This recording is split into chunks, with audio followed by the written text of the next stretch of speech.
Hello, I'm the Wall Critic. I remember it, so you don't have to. Welcome And to Always Sunny in Hollywood. Today we're going to be talking about The Wall, both Pink Floyd's and the infamous Nostalgia Critic review. I'm one of your hosts, Red.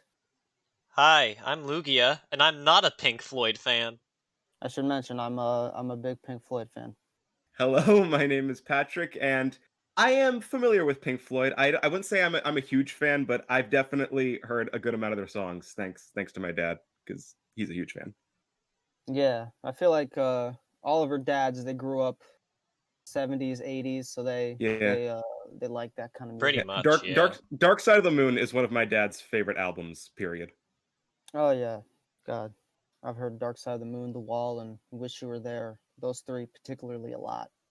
All right, well let's just briefly talk about the Oscars since that was the other week. Um, I saw about half of the Best Picture nominations. Did not see Nomadland or anything, but I don't know. I feel like this year was a pretty lackluster year for the Oscars.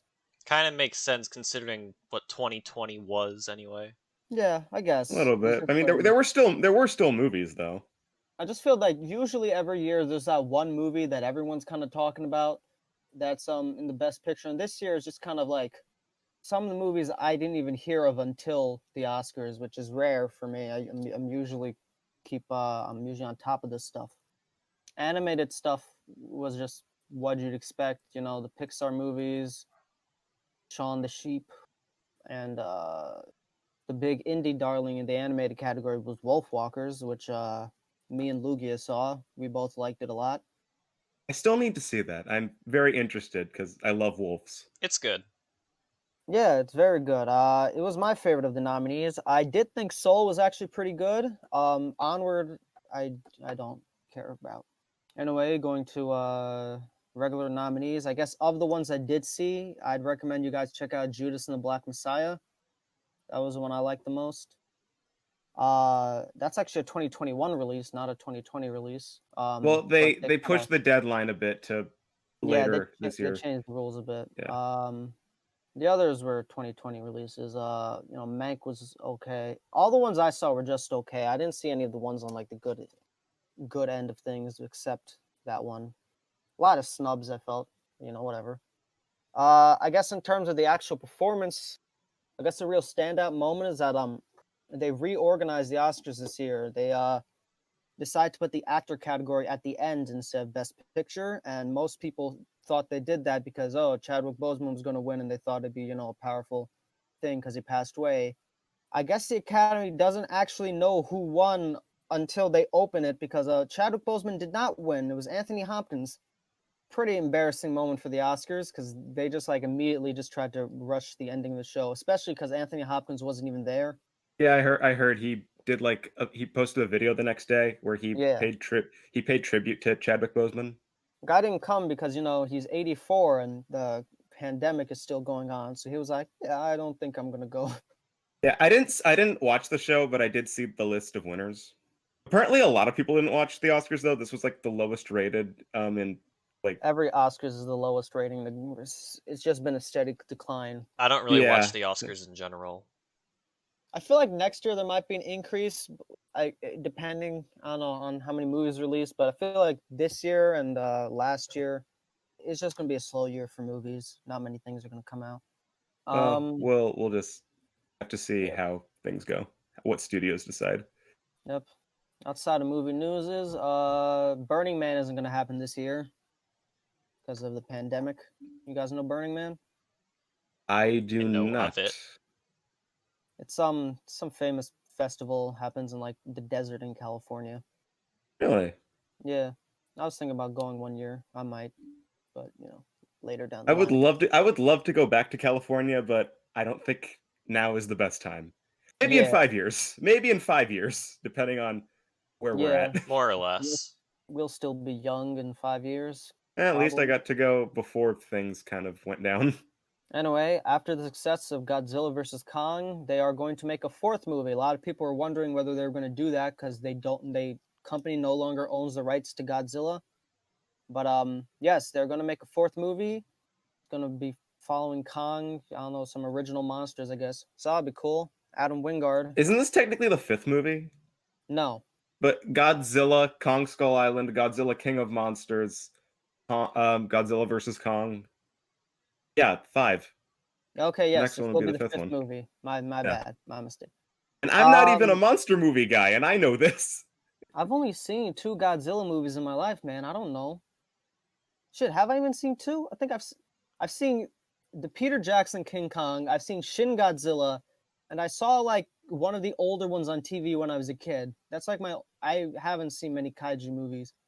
I've only seen Kong Skull Island. I don't Yeah. think I've seen a Godzilla movie. So I've seen like, Neon Genesis Evangelion and like Pacific Rim, if those count, but like they're not the same universe. Luke, But yeah, any comment? None at all. I don't All right. watch any kaiju films. I've only seen one before, and I don't remember anything about it. you guys familiar with the comedian Bo Burnham? Yep. Yeah. He's releasing a new special. Apparently recorded one in the pandemic. What do you mean by special? A new stand-up special. Oh. Like Make Happy and Yeah. yeah, That'd be he cool to recorded see. a new one. There's probably I'm gonna assume like he said he just recorded it, alone in his home, so no audience or whatever. But since he's a musical stand-up comedian, I think it'll lend itself a bit better. Whenever I think of Bo Burnham, I always think of the Pringle can bit. Oh yeah. Oh, he can't fit his hand inside of a Pringle can, and he wants to have a daughter so she can have a hand small enough to fit inside of the Pringle can. All in auto-tune.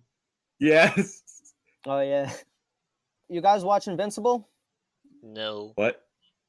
The TV show Invincible. What is that? The last episode came out yesterday. It's the superhero show on Amazon Prime. I highly recommend it. I actually liked it quite a bit.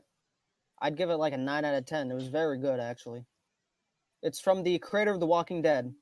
The Walking Dead comic. TV show is a bit different, but this show is pretty accurate to the comic, so, I don't know. I recommend it. It's animated, so it's pretty cool to see an animated action show. Episodes are hours long too, which you don't usually see in animation. So yeah, I think it's pretty interesting show. I recommend you guys check it out.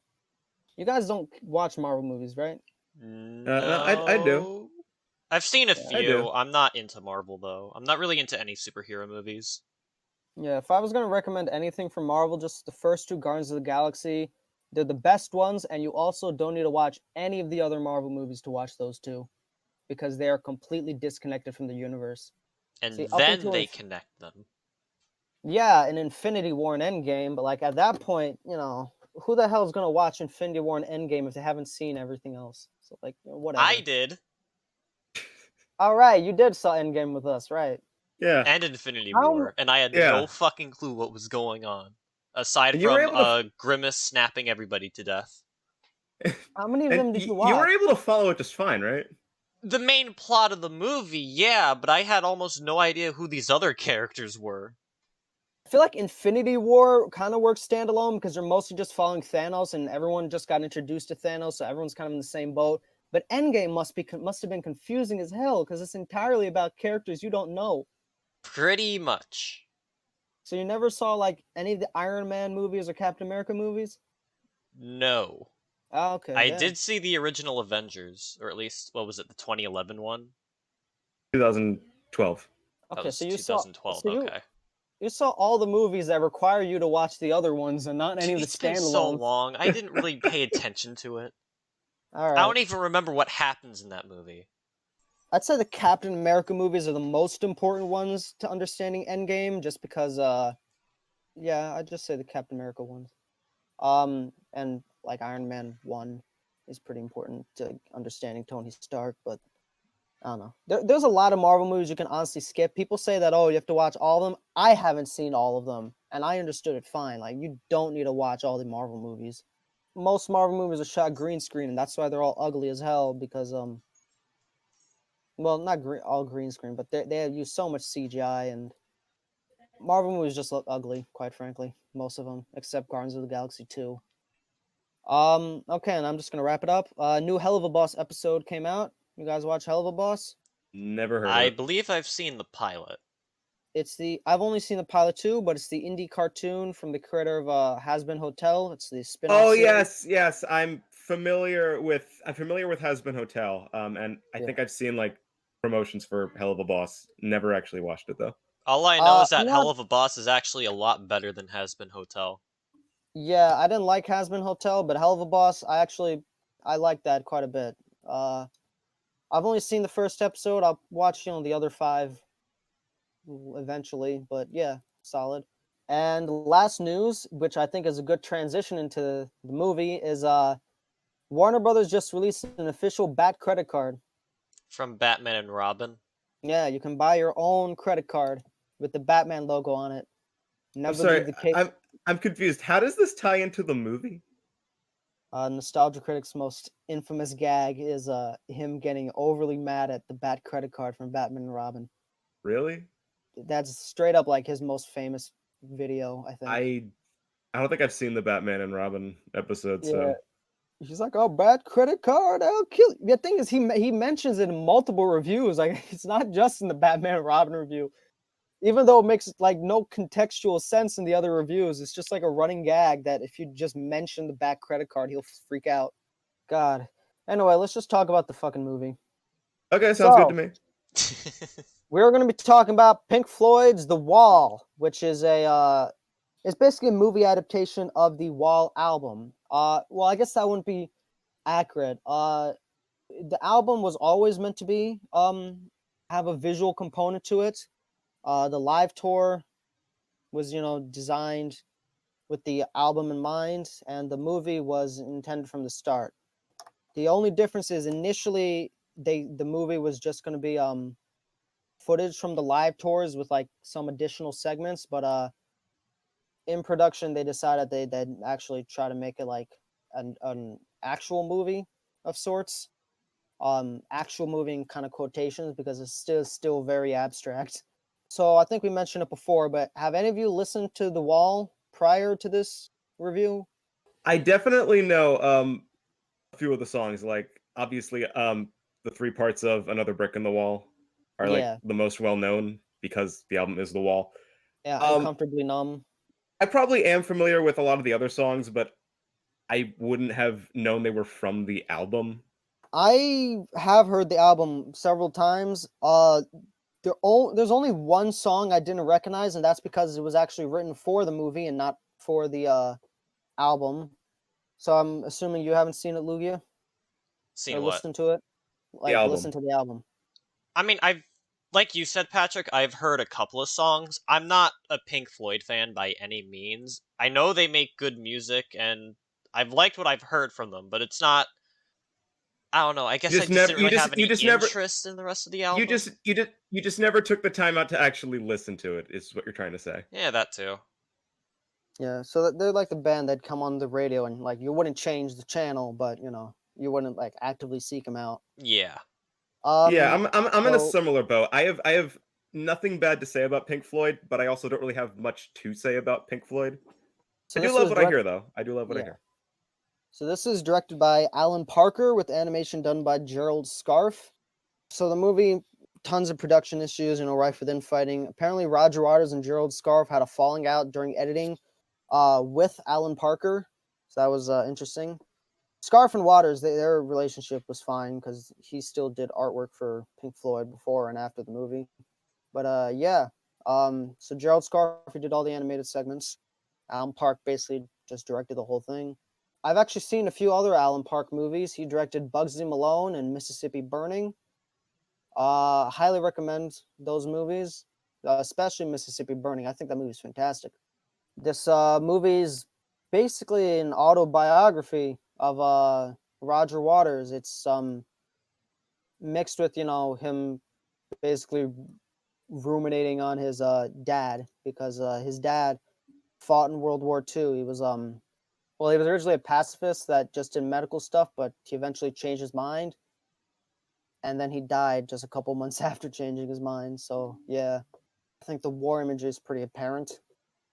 Should I go into the plot or? Yeah.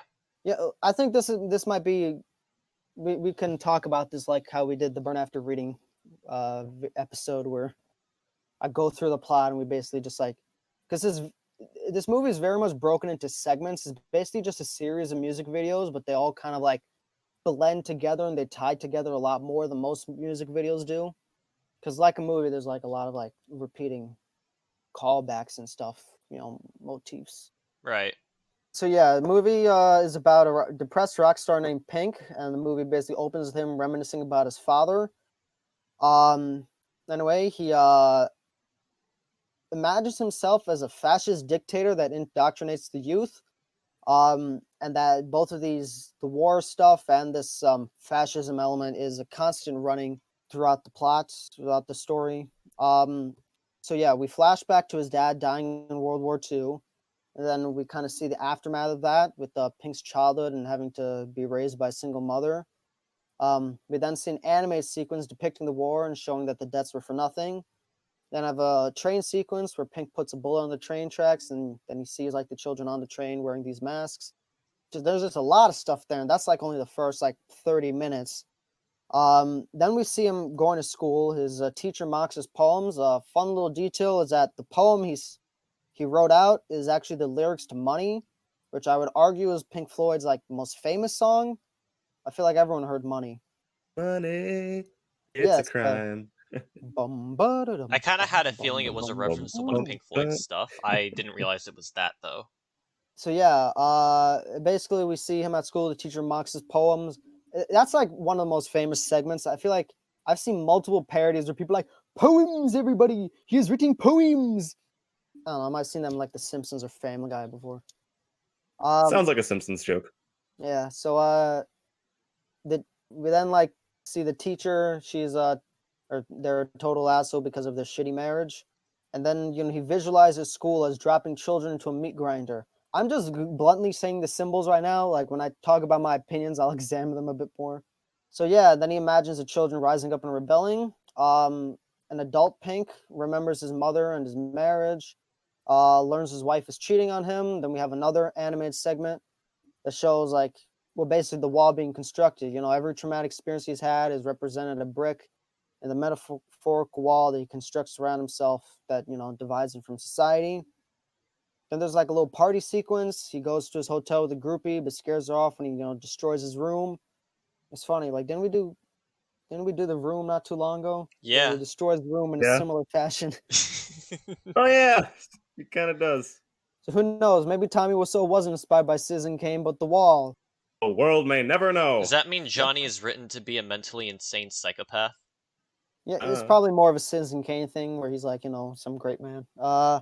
Johnny is a mentally insane psychopath because, he's literally just Tommy Wiseau, but yeah. He has pictures Um, of spoons in his house.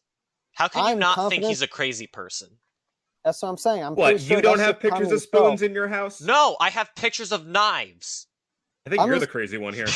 I'm just confident that Tommy just wrote himself and he thinks that's normal. No one else does.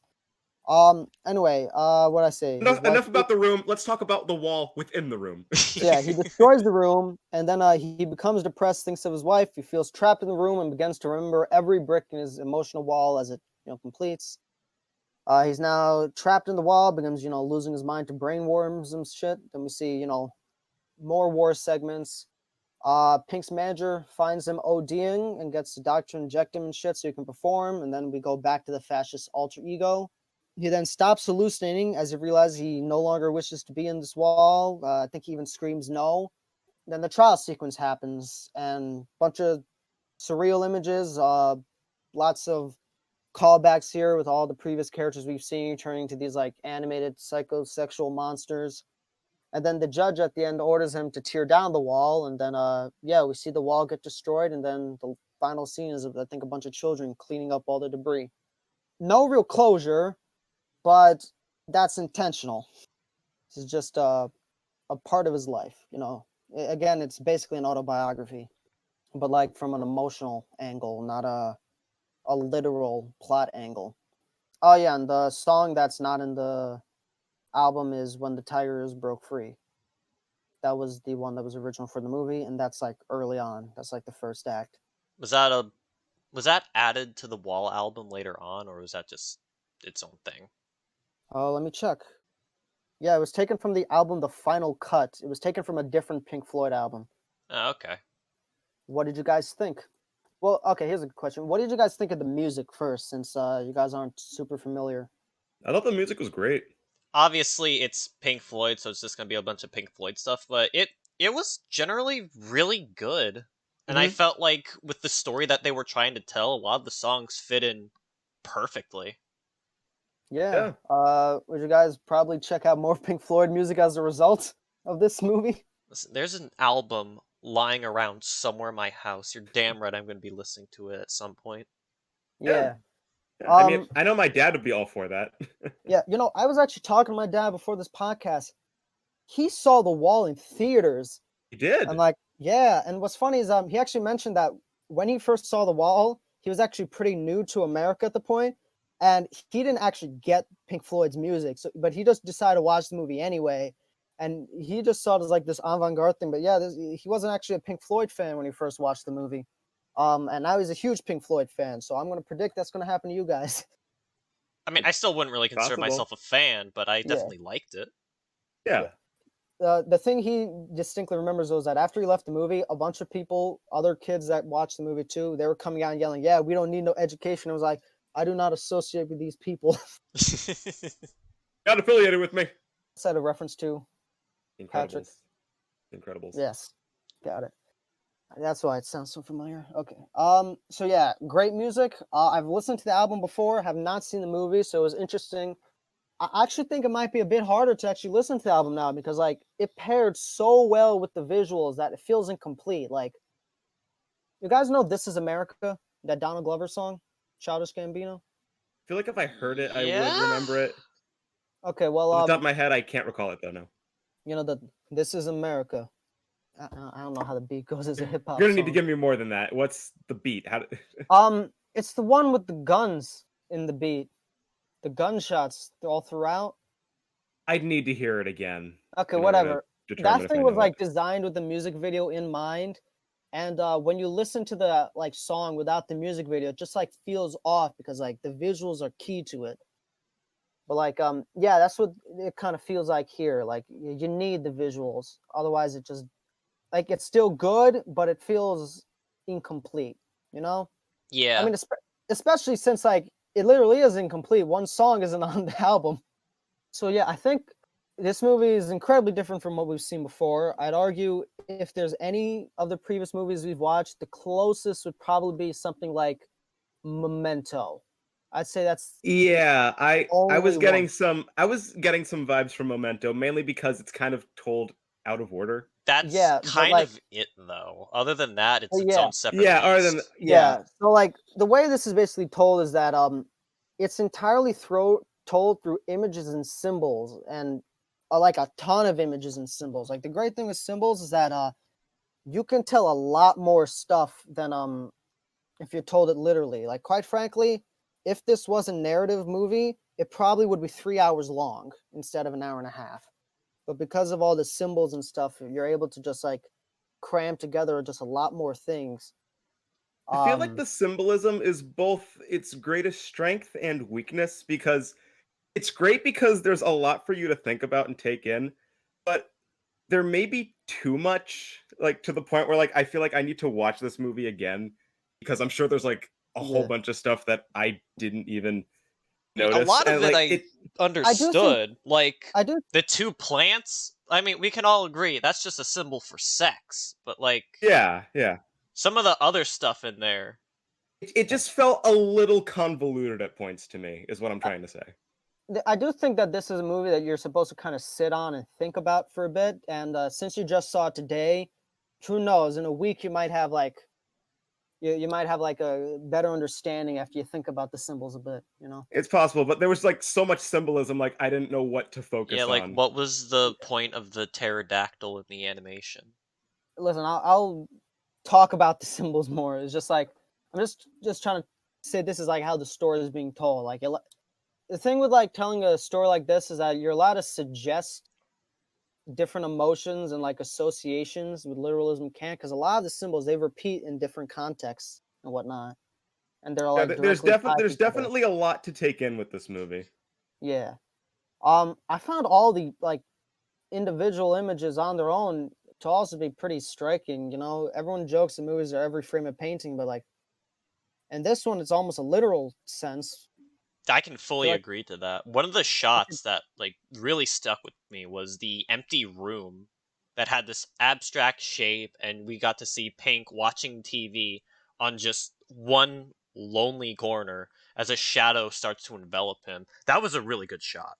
One shot that all the really stood out to me was when a drop of blood drips off his finger and lands on the floor in slow motion. That, yeah. I thought that was really cool. Oh my god, the pool shot too, where like one half of the pool is just covered in blood. Yeah, um the cinematography all around was really good. yeah, I think my favorite sequence, because I'm gonna break it down into sequences, because I think my favorite one was probably the Hello Blue Sky sequence. That was the war animated sequence with like the people dying and the Union Jack turning into a bleeding cross and like all the crosses you see them. Yeah, Yeah, yeah. I thought that might have been my favorite segment. I also really Uh, liked the animated sequences. I just wish there was more of them. It is 'Cause there's definitely like a weird transition because we're constantly going from live action to animation to live action animation. I don't know. but It there's felt a only little like off, but I feel like it worked for what this movie was trying to be, which is abstract art. yeah, there were only like what, 5 animated sequences in the whole thing? yeah. Something like that. Yeah. Um, I kind of symbols kind of merge and break apart and shit. Like I did already mention like the Union Jack stuff, but like again, a lot of symbols like they repeat. We see crossed hammers several times in the movie, like even Mhm. Especially near outside the the end. Yeah. fascism stuff. Yeah. So I'd say like the big commentary is about the war and World War II and the effects after World War II. Like the Hello Blue Sky, Goodbye Blue Sky thing I was mentioning about. That's essentially about how these people died for nothing. Even directly after that, we see like the direct aftermath and response. Also found the education stuff to be interesting, especially when we get to the Doug Walker segment and how we completely misunderstood the education thing.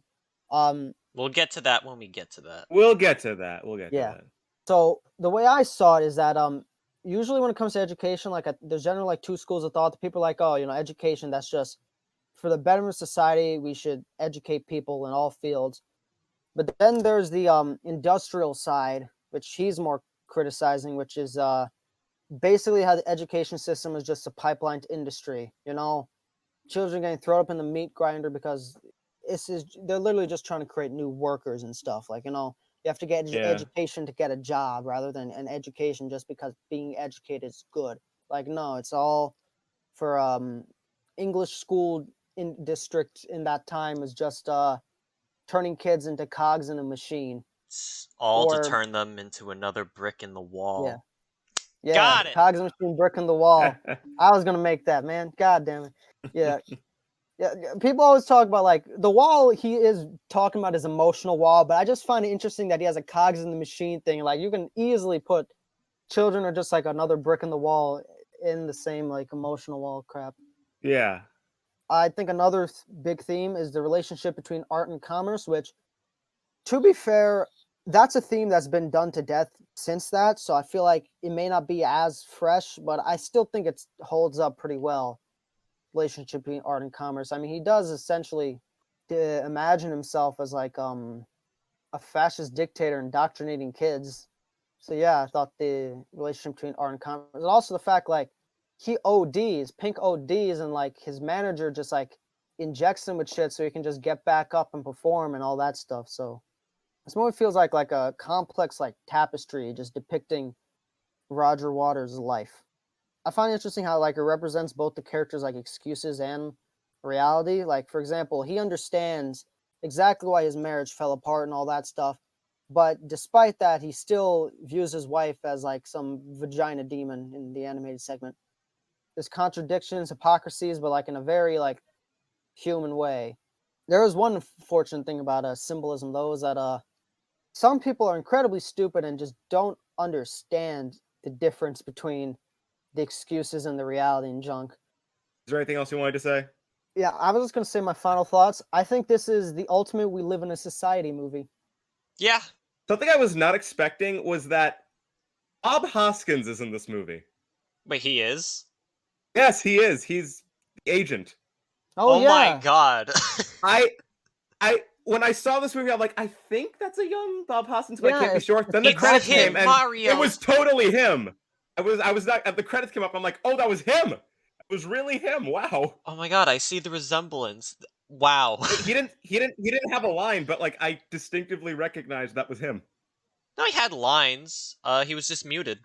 So that was a very pleasant surprise. As was this movie. This was This was Yeah. pretty. This was pretty good. I don't know if you guys are gonna agree with me, but this is my favorite movie we've talked about so far. I'm going to give it probably my first 10 out of 10 on the podcast. I think it's the best movie we've seen so far. I disagree, but I still liked it.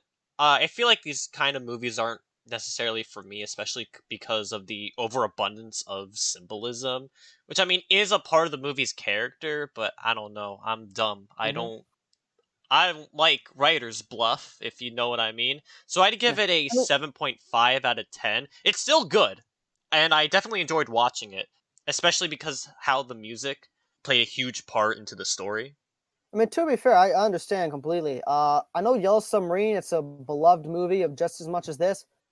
I also think it's just like a 7.5. I don't think it's quite as great as a lot of people say it is, and which is weird because I love the Beatles and I love all the songs that were in the Yellow Submarine movie, but yeah, I don't know. I just didn't like that one as much. I would have to say I'm in a similar boat as Lugia. I definitely I enjoyed the music. I thought the animated sequences were cool. Could have used a few more. The symbolism was interesting. It definitely gives you a lot to think about. But I feel like maybe it was a bit too much. It's trying to say a bit too much at once. So it's definitely a lot to take in, but I feel like it's one of those movies you need to rewatch over again. So I definitely imagine I'll check out this movie again in the future.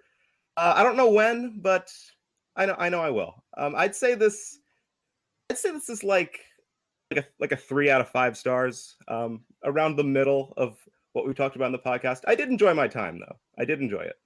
Since we just talked about the best movie I've seen on the podcast, let's talk about the worst movie we've seen on the podcast. It's not a movie, it's just a video. It All right, the worst thing we've seen on the podcast. There you go.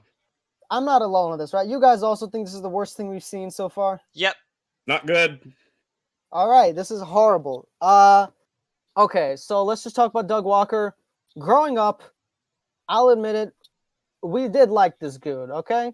Looking back, not that funny, but for a middle schooler, yeah, it's funny. I do think he's unintentionally funny. Like I think he is the internet's homegrown Tommy Wiseau. Like this man he has no talent for filmmaking, and he doesn't realize it. I wouldn't say I found him funny. I did find him enjoyable. I kind of took him as the angry video game nerd, but for movies, and I guess that's just what Yeah. I needed in middle school. I found out about the angry video game nerd after Nostalgia Critic, and once I found out about him, I kind of slowly stopped watching Nostalgia Critic because I'm I just pretty found the sure- nerd better. Didn't I show you guys the Nostalgia Critic? Yeah, Yeah, you were the one who Yes, introduced me. yeah, So yeah, I did. this is your fault. yeah, but I found out about angry video game nerd before. I found out about Angry Video Game Nerd because I was going through Doug's back catalog and I saw his crossover, and I was like, huh. One of my brother's friends showed me the Angry Video Game Nerd. I came across Nostalgia Critic. I don't remember how actually. Probably just found on YouTube. No, I do remember the first video I saw from him though was this is weird, but it was the Doug's first movie review. Oh yeah, yeah, that Which was is the one you showed me. It's too. like I know it's like a really random like way to be introduced to him, but I don't know. That's the first video I saw from him. I don't remember why I was looking up Doug's first movie, but I I was. want to say the first video I saw from him, like on my own time, was his Cat in a Hat review.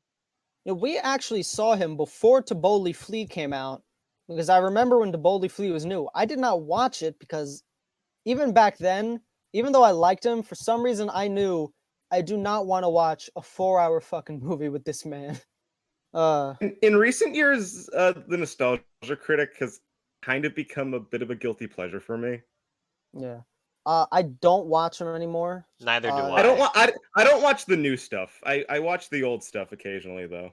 See, the old stuff I feel like has a charm, but it's gotten to this weird point with the new stuff where like there's clear production value. He's just Like there's not effort put into talented. it. Yeah, back then like it was charming because it was so low budget, but now he has a Yeah. high budget and it's still shit. So now it's just embarrassing. Also, he clearly didn't want to do this because he did end the show and then he tried a new show and that show failed, so he brought it back because he needed money. So Anyway, he's the point- literally the- beating a dead so- horse. The point Let's is, just talk about Doug his ball Walker. The point is, we liked Doug Walker once upon a time. Nowadays, it's a bit of a different story. yeah. A lot of people don't talk about this when talking about his wall review, but this isn't the first time Doug has done this. He did this with Moulin Rouge and Les Miserables. In fact, his Moulin Rouge review is the one that made him decide to quit being Nostalgia Critic because he thought this is the best thing I've ever made. And I just don't think I can top this review. I wonder if he still thinks that. The difference is those were reviews. Yes. Actual reviews. This is. So here's the Can thing. you call it a review? With Moulin Rouge, he had a thesis statement. His thesis statement was that despite this movie being bad, it's kind of good because he views it as a guilty pleasure. I don't know what the thesis of his wall review is. It doesn't feel like a review of the wall. It feels like his version of the wall. If that makes sense. Yeah. Like, what I'm Yeah. imagining is like he saw Moulin Rouge in the past, so he already had the idea for what he wanted to do when he made the review. I don't think he's ever seen The Wall before. I feel like he decided, I'm going to do a recreation of The Wall, and then he decided to watch the movie. And then after watching it, he realized that he didn't actually have much to say about it. In fact, I know that he does this because he has a series on his channel now. I found this out when I was looking up, where he records the first time he watches some of the movies. He does the first reaction videos now. And granted, sometimes it's not actually his first time, but sometimes it is. And the point is, he decides what movies he wants to review before he watches them, which is a horrible way to decide how to become a critic. I think maybe the reason his older Nostalgia Critic reviews worked is because he was specifically talking about movies he was nostalgic for. So he grew up with them and already had an idea with them and what he wanted to say. And that's why, like, maybe those older reviews are somewhat better when now he's just like, yeah, sure, let's talk about this movie. And then he watches it for the first time and just tries to think of jokes. I think what he did this time was like, If you have nothing to say, then why should we watch? yeah. Exactly. But he's just like, he's just a machine. He like releases a video a week. Who the fuck releases 40-minute videos a week? Like, this man is insane. And it's not, he releases multiple videos a week too, not just the 40-minute ones. He just releases Nostalgia Critic every week. Crazy. So yeah, I basically think that he sat down, decided he was going to recreate the movie, and I think the reason he doesn't understand the movie is like, I think that he just sat down and was like, when he was watching, he was just trying to think of ideas for the recreation rather than actually trying to like take in the symbolism and stuff. Like, I basically just think that he was like, he just didn't really care for the movie when he watched it, but he already committed. So he like, yeah. I mean, I guess there is some commentary in there, but He does try to commentate on it, but the thing is, he doesn't understand it, or he didn't put in the effort to understand it. Let me talk about the thing that annoyed me the most, the school segment.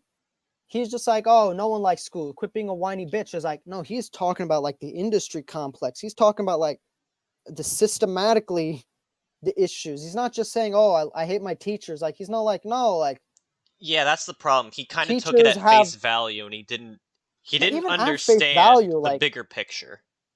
even at face value, he was like, oh, I hate my teachers. Like, but no, the movie even specifically shows that the teacher has a troubled home life and he takes out his personal frustrations on the kids. That's so straightforward, and he doesn't get it. Like, he says this movie isn't subtle at all, but it's too subtle for him because he didn't get it. Oh, here's a funny line. Doug says this movie is completely void of subtlety, and then like halfway through the review, he says this movie is so vague, I don't get it. You cannot have these two modes of thought at the same time. They're contradictory. It's just a mess. Yeah. Also, I find it- question: why did they end singing the SpongeBob theme? Oh, that was just a stupid gag because Yeah. I don't think, but the guy who played Pink, he is the lead singer of Slipknot, the Okay. famous rock band. So the whole idea is like, whoa, we got this famous rock star that made millions of dollars in our video, and he doesn't sing a song once. So the gag is the song we do get him to sing is a stupid song. And for a majority of the video, he's just sitting there watching the TV. I'm pretty sure they just got him for one day, like, so they just like had all of like his stuff shot like in an hour, and then he left. So I think earlier I mentioned I don't think this is a review of The Wall. I think this is his version of The Wall. During some segments, he kind of goes off topic into tangents.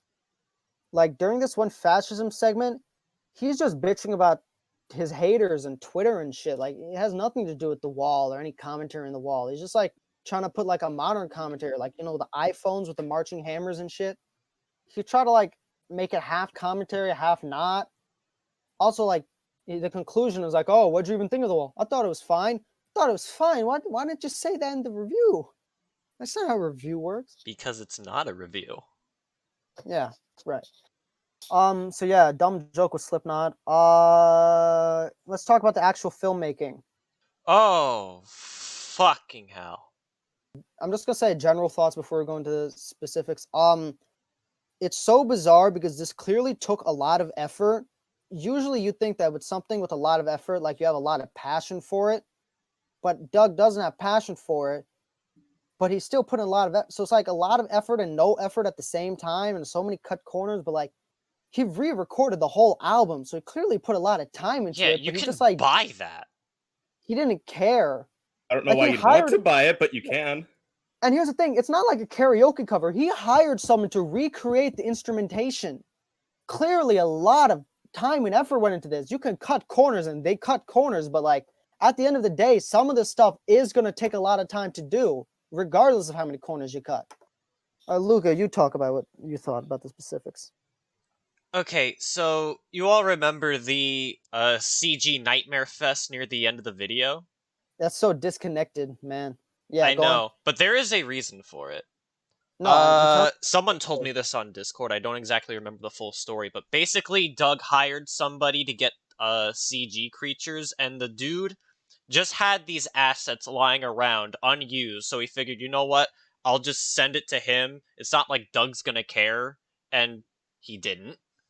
So that's why we have these horribly high quality CG characters, I should stress, that's not at the end of the film that exactly have nothing true. to do with Pink Floyd's The Wall. Well, that's not exactly true. See, the thing is that there's a YouTuber that makes these little sketches with these characters, kind of her own little Hasman Hotel type cartoon or whatever.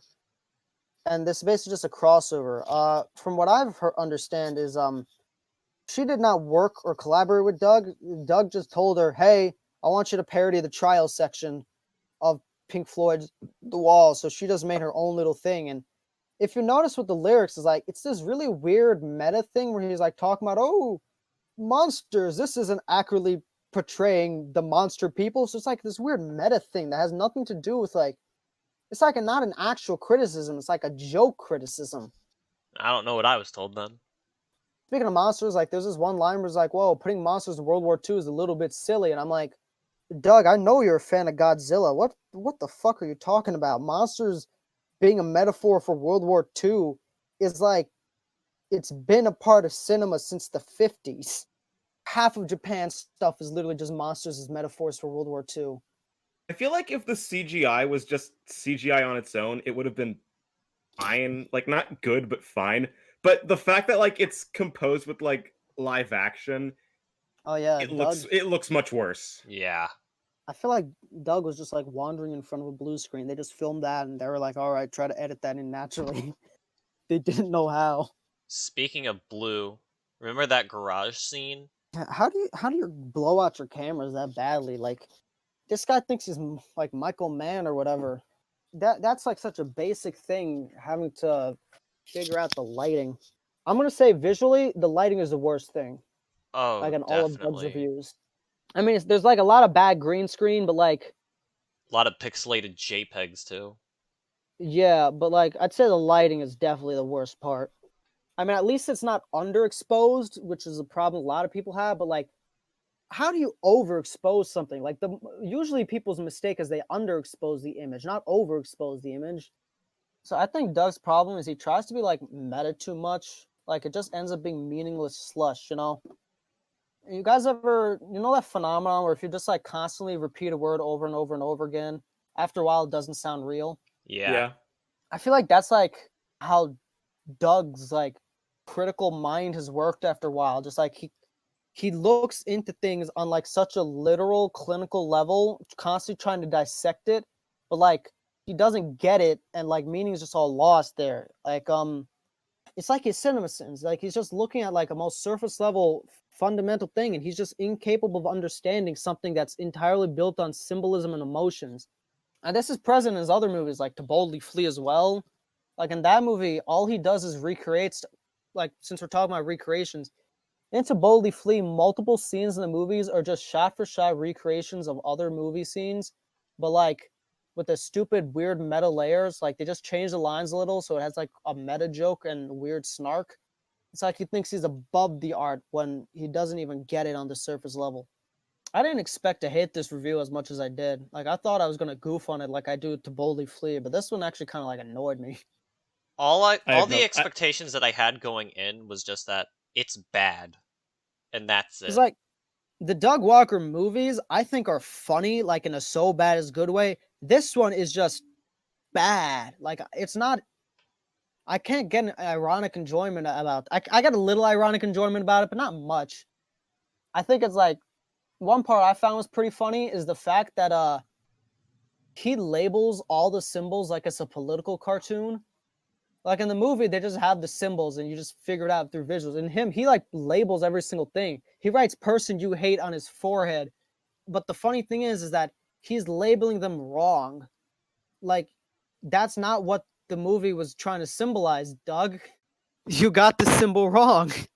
Like I'm trying to figure out what his message is, like what his thesis statement is.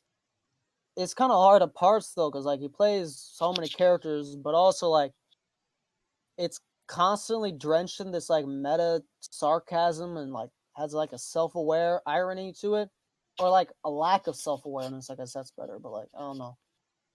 It's like a fan. It's like because it's not like exactly recreation of the wall. It's like a fan fiction of the wall. And did you guys notice how it's out of order? Some scenes aren't in the same order it was in the movie, and like the Just a cutouts and stuff couple, too. but Yeah, a Yeah, little bit. but I feel like because of that, it just kind of proves he didn't get it because like there, some of these the segments he got out of order were like directly tied together, and I was like, all right, why'd you? Whatever. Yeah, that's all, I guess all I really have to say about it. I have nothing else to add. neither do I. I feel like 1 out Red of did all the 10. talking, but he had the most to say out of any of us anyway. Yeah. So 1 out of 10. More like a 0. If it was possible to give it a 0, I would, but one I out of think I 10. feel like the lowest is like a 0.5. Or a point Yeah, okay. 0.000001. Whatever's the lowest I score don't I know. can give, I'm giving it to this. I'm not gonna. If 0 is allowed, it's a 0. I would argue though, I'm not sure if this is the worst thing Doug's ever made. When I eventually force you guys to watch To Boldly Flee, we're gonna have to see if To Boldly Flee is worse. To Boldly Flee is more coherent, but it's also 4 hours long. Are you kidding me? No. I'm Oh not my going to make you God. watch. Yeah, this is the 4 hour epic I mentioned like it previously. I'm not going to Oh make my you watch God. it anytime soon. We're going to watch this like in July or some shit. And you guys need to watch the first two movies too, because remember it's a trilogy. And we also need to watch, the Top the Fourth Wall movie, which is the fourth epilogue, I guess. With the spooky commentary. Boy. We need full Doug Walker lore. This is not gonna be fun. No, it's not. I'm already dreading it. God. Okay. Let's just talk about Anyway, recommendations. I that's am not going to recommend anything for the Doug Walker thing. I'm just going to recommend if you liked the actual wall, check out Yellow Submarine and Fantasia. Obviously, musical movies, beautiful animation. You'll like it. You'll especially like it, Patrick, because the animation was your favorite part. But check out Yellow Submarine and Fantasia. I've seen Yellow Submarine. No, I've seen Fantasia. I've not seen Yellow Submarine.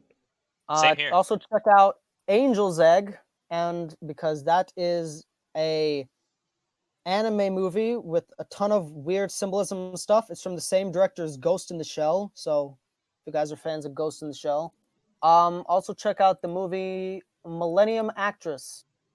It's by Satoshi Kon. I don't know what his name is. He's my favorite anime director. And this is basically like it's not a biography about him, but the whole movie is basically about a woman reflecting on her life. And it's got like this really beautiful abstract like animation. Well, not abstract, but like it's got this thing where she's an actress. So she like tells her life through her movies almost. So like it's got this cool thing where like she's recreating her movies almost, but like it's also like her life. I don't know how to explain it. Great movie. Watch it. Jacob's Ladder, it's very similar structure to it being like this weird, surreal, constant change things. It's the inspiration for Silent Hill, if you guys are fans of Silent Hill. I know there are a couple of references to Jacob's Ladder and Silent Hill 2 specifically, like the burning staircase.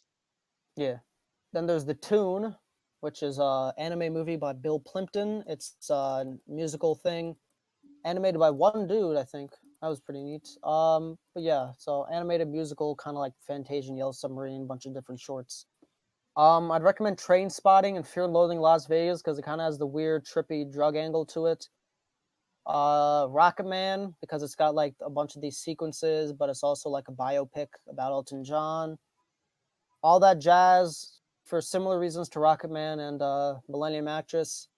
It's about this director who. It's also an autobiography because the director is just made a movie about his life, Bob Fosse. And then Suspiria, Climax, and Enter the Void. I've not seen these movies, but I've heard they're abstract in a kind of similar way, so I don't know, maybe check it out. And I don't have a Q&A section. I didn't really feel like it. That's today. fine. We've been at this for a while. On the recording, we're about 1:15. Or not a minute, an hour 15. Okay. Yeah, Well, we've been only doing this for about a minute. Wow, longest minute of my life. Anyway, Lugia, your turn. Alright, so I've been thinking about this for a while. We have not done a Quentin Tarantino film yet. Ah, yes.